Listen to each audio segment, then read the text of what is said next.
Halo teman-teman, pada video pembelajaran kali ini kita akan mempelajari tentang eh, latihan soal TIU CPNS.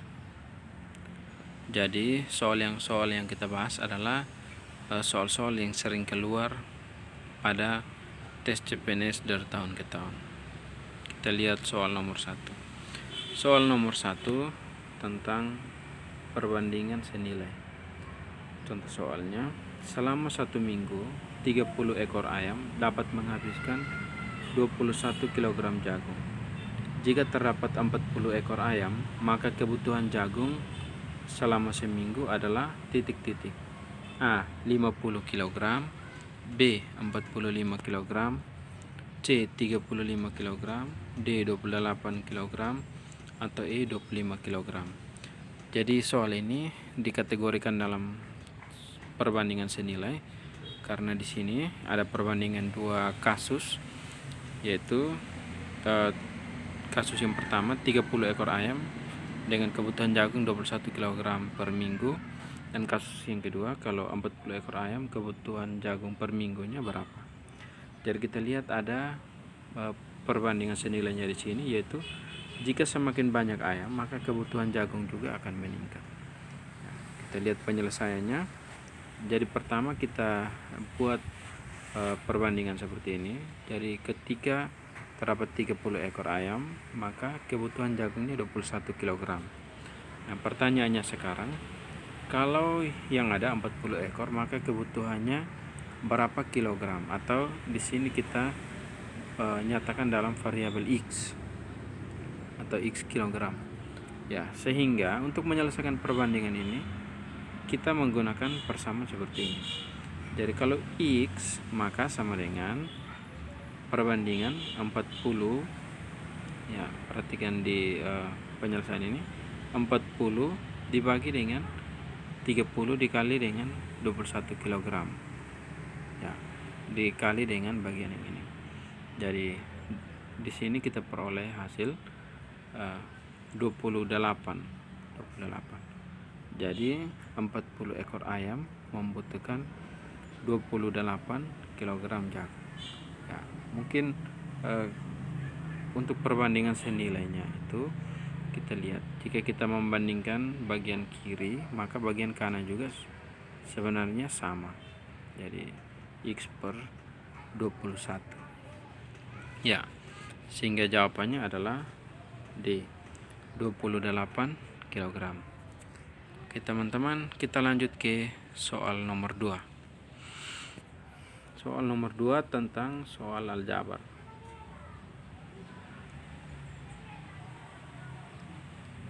Soal aljabar. Contoh soalnya, diketahui X pangkat 3 Y pangkat 2 sama dengan 32 dan XY sama dengan 4. Maka nilai 4X per X kurang 1 adalah titik-titik. A 4, B 8, C 16, atau D 32, atau E 64. Jadi untuk soal ini kelihatannya sulit, tetapi kita bisa menyelesaikannya dengan membandingkan atau menyederhanakan aljabar yang ada. Kita lihat penyelesaiannya di sini. Yang pertama yang kita pilih adalah yang ini, persamaan yang ini, sehingga di sini X pangkat 3 Y pangkat 2 sama dengan 32. Kemudian kita sederhanakan. Di sini kita nyatakan X pangkat 3 kita sederhanakan. Jadi menjadi X pangkat 2, kemudian X, ada X di sini. Ya, sehingga karena X pangkat 2 Y pangkat 2 disederhanakan, ditulis dalam satu persamaan ini, yaitu X Y dipangkatkan dengan 2 dikali X sama dengan 32. Kemudian kita lihat kembali di soal untuk persamaan ini. Ya, persamaan ini XY sama dengan 4. Maka di sini XY ini kita ganti dengan 4. XY pangkat 2, maka di sini 4 pangkat 2 dikali X ini. Ya, sama dengan 32. Kemudian 4 pangkat 2 ini sama dengan 16, sehingga X ini sama dengan 3x sama dengan 32 per 16, maka nilai x sama dengan 2. Ya, kalau kita sudah peroleh nilai x, maka kita masukkan pada nilai yang ditanyakan. Jadi yang ini 4x per x kurang 1. Kita substitusi atau ganti variabelnya 4x, maka di sini 4 kali 2, x-nya ganti dengan 2. Kemudian x kurang 1 di sini menjadi 2 kurang 1, sehingga 4 kali 2 sama dengan 8 bagi dengan 1. Ya, hasilnya sama dengan 8. Atau jawabannya di sini sama dengan 8. Ya, seperti itu penyelesaian soal aljabarnya. Ya, jadi diharapkan soal-soal ini bisa diselesaikan dalam waktu kurang dari 1 menit. Ya, lebih cepat lebih baik ya, karena waktu yang dibutuhkan untuk menyelesaikan soal tes CPNS itu harus super singkat, sehingga semua soal bisa dapat diselesaikan. Ya, bagi teman-teman yang belum subscribe channel ini, ya mohon untuk membantu pengembangan channel ini dengan menekan tombol subscribe. Ya, terima kasih untuk teman-teman yang sudah menekan tombol subscribe. Mari kita lanjutkan ke soal nomor 3. Soal nomor 3 tentang barisan dan deret bilangan. Contoh soalnya seperti ini. Jadi diketahui barisan bilangan 100, 150, 125, 250, 300 dan 275. Dan titik-titik ada dua titik-titik. Ya. Jadi di sini kita diminta untuk menentukan 2 bilangan berikut dari deret bilangan. Namun sebelumnya kita perlu mencari tahu rumus atau bagaimana ketetapan yang digunakan pada barisan bilangan ini untuk menentukan deret-deret bilangan ke depan. Ya, ini soalnya kita lihat di sini 100 ke 150 itu tambah 50, kemudian 150 ke 125 itu kurang 25, 125 ke 250 itu kali 2, 125 kali 2, kemudian 250 ke 300 itu tambah 50. Berarti sampai di bagian ini dia sudah kembali ke rumus awal. Ya, rumus awal ini. Sehingga selanjutnya dia akan berulang. Sehingga rumusnya adalah ya tambah 50 kurang 25 dan kali 2. Sehingga 300 ke 275 ini pastinya kurang 25. Ya, kurang 25, sehingga untuk 2 suku berikut kita menggunakan rumus selanjutnya, yaitu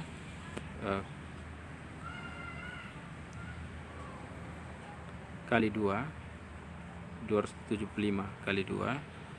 Nah, yang ini ya 275 ke 550 itu dikali 2 sesuai dengan rumus ketiga ini sama dengan 550. Kemudian berikut pastinya kita pakai rumus pertama, kembali ke rumus pertama, yaitu ya tambah 50, sehingga 550 tambah 50 menghasilkan 600.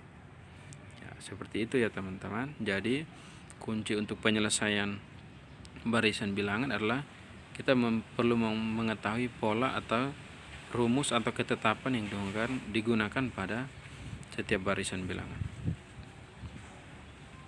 Jadi jawabannya adalah ini, C, 550 dan 600. Ya, kita lanjutkan ke soal nomor 4. Masih barisan bilangan, tetapi di sini menggunakan abjad.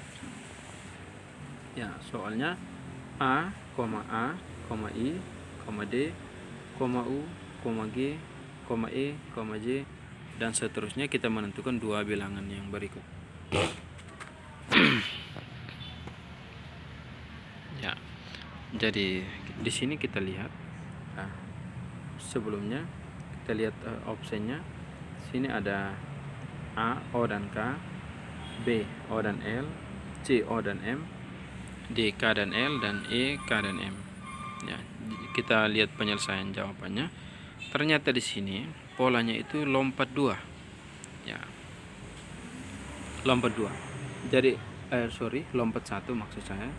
Jadi A itu langsung ke I, kemudian I ke U ke E, dan A ke D. Untuk istilahnya larik ya. Larik yang kedua A ke D, kemudian D ke G, dan G ke J. Jadi lompat 1. Berarti di sini terdapat 2 larik. Itu larik pertama itu yang anak panah berwarna kuning, dan larik kedua itu yang anak panah berwarna biru.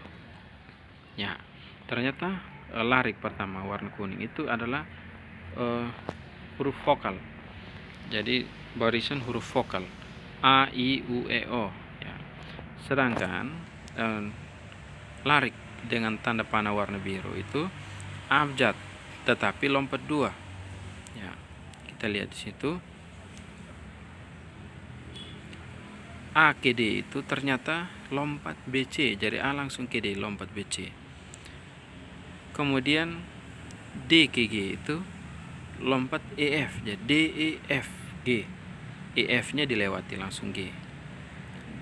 Dan hal yang sama untuk J, yaitu di situ HI, G, HI itu dilompat langsung J. Ya, maka dengan demikian kita sudah bisa tahu jawabannya. Maka bilangan dua suku yang berikut yaitu O dan M. Ya, kita lihat O itu sambungan dari E. Ya, pada huruf vokal, setelah E itu O. Sedangkan M itu adalah 2 abjad lompat setelah J. J KL itu dilompat menjadi M. Sehingga jawabannya O dan M. Ya. Jadi jawabannya ini C, O dan M. Ya. Semoga teman-teman dapat mengerti ini dengan baik. Soal nomor 5 itu penarikan kesimpulan. Contoh soalnya seperti ini. Semua yang sudah berumur 17 tahun mempunyai KTP. Itu kalimat pertama.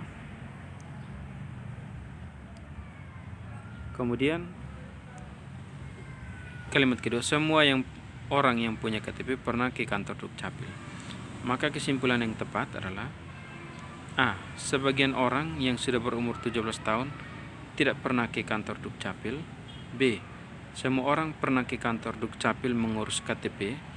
C. Ada orang pemilik KTP yang belum pernah ke Dukcapil.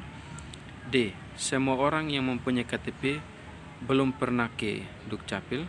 Atau E. Semua orang yang sudah berumur 17 tahun pernah ke Dukcapil.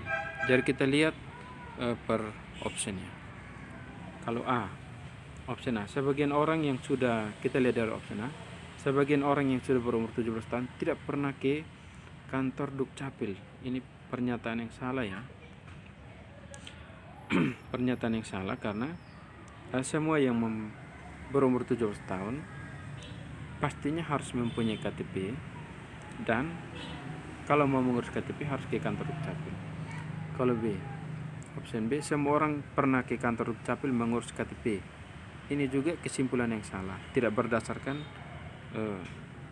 kalimat di atas. Karena semua orang ini berarti yang berusia di bawah 17 tahun juga pernah ke kantor Dukcapil mengurus KTP. Itu kan pernyataan yang salah, karena di sini syarat untuk mengurus KTP kan harus berumur 17 tahun. C, ada orang pemilik KTP yang belum pernah ke Dukcapil. Ini juga pernyataan yang salah, karena kalau dia punya KTP pastinya ke Dukcapil. Ya, mungkin harus ke sana untuk foto langsung ya, sesuai dengan pernyataan ini. D, semua orang yang mempunyai KTP belum pernah ke Dukcapil. Ini juga pernyataan yang salah, karena kalau punya KTP pastinya pernah ke Dukcapil. Maka dari 4 jawaban yang ada salah, kemungkinan jawaban yang benarnya ini E. Jadi semua orang yang sudah berumur 17 tahun pernah ke Dukcapil. Ya, jadi ini adalah pernyataan yang benar sesuai dengan 2 kalimat di atas. Jadi ini adalah jawabannya adalah E. Semua orang yang sudah berumur 17 tahun pernah ke Dukcapil. Oke teman-teman, demikian pembahasan soal TIO CPNS pada kali ini. Tetap ikuti channel ini, kita akan membahasnya di video yang lain.